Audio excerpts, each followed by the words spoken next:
কিছুক্ষণ পরেই সন্ধ্যা হয়ে গেল, আর রাজ আদেশে মন্দির অন্ধকার, কোনো আলো জ্বালা হয়নি। প্রহরী শানিত খড়গ নিয়ে প্রস্তুত। এবার সন্ধ্যার পরে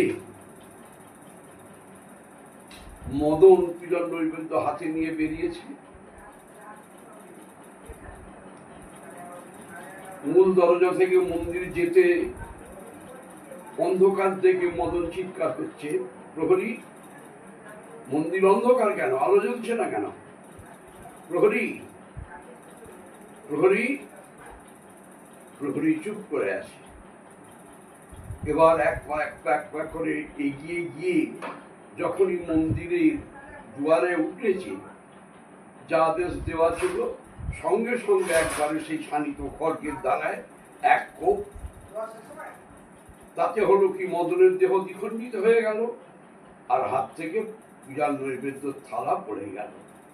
এখানে ঘরের ভিতরে জানালার কাছে শিষ্ট বুদ্ধি একবারে কান খাড়া করে রেখেছে, থালা পড়ার শব্দটা একবার হলে যাই শব্দটা হয়েছে, ঘরের মধ্যে নিজেই আনন্দে লাফিয়ে উঠেছে, যাক বাবা, এতক্ষণে আমার শত্রু বিনাশ করলো। এইবার শিষ্ট বুদ্ধি বাইরে এসে বলছে, প্রহরী, এবার তুই মন্দির আলো জ্বাল। প্রহরী আলো জ্বাললো। তাড়াতাড়ি করে আনন্দে শিষ্ট বুদ্ধি মন্দির এসে দেখছে দ্বিখণ্ডিত মদন পড়ে আছে। প্রহরী, এ কি করেছিস? বলে, আমি কি করবো, আপনি তো বললেন যে আসবে তাকেই কেটে ফেলবে। তো আপনার ছেলে এলো, আমি আপনার আদেশ পালন করেছি, তাকে দ্বিখণ্ডিত করে দিয়েছি। দেখুন, রাখে হরি মারে। এইবার দৃষ্ট বুদ্ধি মনে মনে চিন্তা করছে, আমি হেরেই গেলাম, পুত্রহারা হয়ে গেলাম। দে প্রহরী, তুই শানিত খড়গ আমার হাতে দে। এবার সে শানিত খড়গ নিয়ে খাঁড়াটা নিয়ে দৃষ্ট বুদ্ধি করলো কি, নিজে নিজে কণ্ঠে আঘাত করলো। দ্বিখণ্ডিত হলো না বটে, কিন্তু প্রাণ গেল, রক্তের নদী বয়ে যাচ্ছে।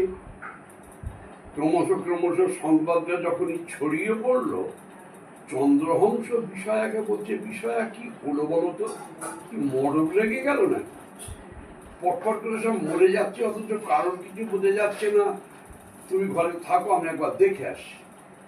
এবার চন্দ্রহংস মন্দিরে এসে প্রহরীর কাছে সমস্ত বৃত্তান্ত শুনে মনে মনে ভাবছে, ও, আমাকে বিনাশ করাই উদ্দেশ্য ছিল। তবে যাই হোক, আমি যদি অন্তর দিয়ে ভগবানকে ডেকে থাকি, ভগবান রক্ষাময় হয়ে নিশ্চয়ই আমায় রক্ষা করবেন, বা করেওছেন তাই। কিন্তু চন্দ্রহংস ভক্ত তো ভগবানকে বলছে, ভগবান, শত্রু যদি মরে গেল, তাহলে জীবনের যুদ্ধ করবো কার সাথে? তা আমি যে তোমার নাম ভজন করি, পারবো না আমি এদের প্রাণ ফিরিয়ে আনতে?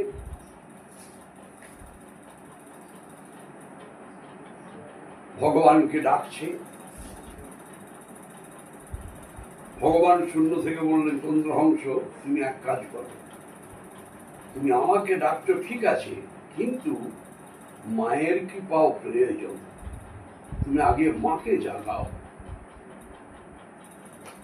তখন চন্দ্রহংস সেই মন্দিরে পূজার আসনে বসে মাকে ডাকছে, মা, মা একবার এসো মা, চণ্ডীকে শততম যুদ্ধে জয়ন্তী পাপনাশিনী, রূপং দেহি জয়ং দেহি যশ দেহি বিশ্বজহি, বিদেহী দেবী কল্যাণাং বিদেহী বল মুচকই, রূপং দেহি জয়ং দেহি যশ দেহি বিশ্বজহি, সুরাসুর শিররত্ন নিকৃষ্ট চরণাম বুঝেই, রূপং দেহি জয়ং দেহি যশ দেহি বিশ্বজহি।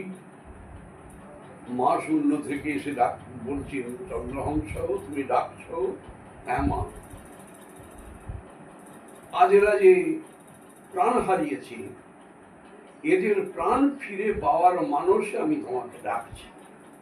আমার ইচ্ছা শত্রু জীবিত থাক, বলো মা, এরা প্রাণ ফিরে পাবে কি করে? মা বললেন, শোনো চন্দ্রহংস, ওই ঘটের জল নিয়ে ভগবানের নাম স্মরণ করে এদের অঙ্গে ছিটিয়ে দাও, এরা প্রাণ ফিরে পাবে। এই বলে মা অন্তর্হিতা হয়ে গেলেন। আর চন্দ্রহংস সত্যি মায়ের কথা অনুযায়ী ঘটের জল নিয়ে ভগবানের নাম বলতে বলতে আর এদের দুজনের অঙ্গে সেই জল ছিটিয়ে দিয়েছে। দুজনই প্রাণ ফিরে পেয়েছে। এবার ধৃষ্টবুদ্ধি বেঁচে উঠে চন্দ্রহংসকে জড়িয়ে ধরে বলছে, চন্দ্রহংস, জীবনযুদ্ধে আমি তোমার কাছে হেরে গেলাম, তবে যাই হোক তোমার কাছে আমি একটা কথা জানি, তুমি কি নাম ভজন করে কাকে ডেকে তুমি এমন করে ভগবত কৃপা লাভ করেছ, তুমি আমাকে সেই নাম শিখিয়ে দাও, আর সেই নাম আমি বনে গিয়ে জীবনের কটা দিন ভজন করে কাটাব। চন্দ্রহংস তখন নাম শিখিয়ে দিচ্ছে, বেশ তাহলে ভজন করুন, রাধা গোবিন্দ জয় গোপাল, কেশব মাধব নন্দলাল, প্রাণ কানাইয়া যশোদা দুলাল, যমুনা পুলিনে বাজাও হে বাঁশরি, চরণে চরণ দিয়ে পরম দয়াল, রাধা গোবিন্দ জয় গোপাল।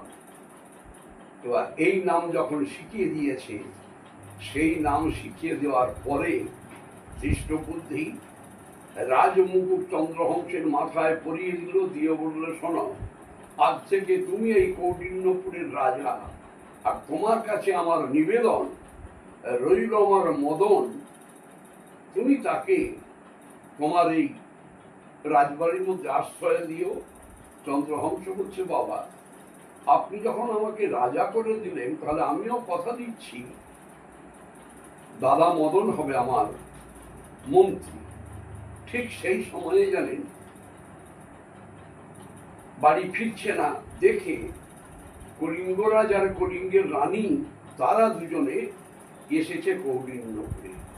এসে যখন দেখলো বা শুনলো সমস্ত ঘটনা, তখন মন্দিরের ভিতরে রয়েছে চন্দ্রহংস, বাইরে থেকে কলিঙ্গের রানী বলছে, হ্যাঁ রে চন্দ্রহংস, তুই বাড়ি গেলি না? মা, মা, আর আমি বাড়ি যেতে পারবো না জানো, কারণ আমি আজ থেকে এই কৌটিন্যের রাজা, তোমরা এখানে থাকবে, তোমরা এখানে আসবে, এটাই আমার ইচ্ছা।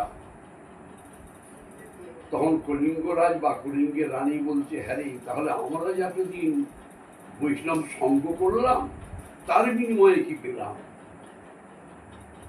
বলছে, বাবা, মা, বলো তোমরা কি আশা করো? বলেও আমি হঠাৎ করে রাজা, তাহলে ভান্ডারে তো কিছু না কিছু আছেই আছে, বলো কি চাও? বলে, শোন, অর্থ সম্পদের কাঙাল আমরা, আমরা চাই কি, যে নাম ভজন করে তুই এমন কৃপা লাভ করেছিস, সেই ভজনীয় বস্তু যদি রাধা গোবিন্দকে একবার দর্শন করাতে পারিস, তাহলেই আমাদের অনেক পাওয়া হবে। বেশ, চন্দ্রহংস তখন ওই ভগবানকে ডাকছে, ঠাকুর একবার দেখা দাও। সমস্ত ভক্তের আশা পুরাণার্থে দেখা দাও, দেখা দাও। স্বয়ং ভগবান শ্রীকৃষ্ণ ভক্তের আকুল ডাকে আর থাকতে না পেরে শিব শক্তি বলে রাধাকে সৃজন করে বাম দিকে নিয়ে যুগল রূপে দেখা দিল, আর এরা সকলে মিলে সেই মূর্তি দর্শন করলো, সকলে কৃতকৃতার্থ হলো, আর ধৃষ্টবুদ্ধি মানব প্রস্থে যাত্রা করলো সেই নাম ভজন করতে করতে। এই হলো ভক্ত চন্দ্রহংসের জীবন কথা।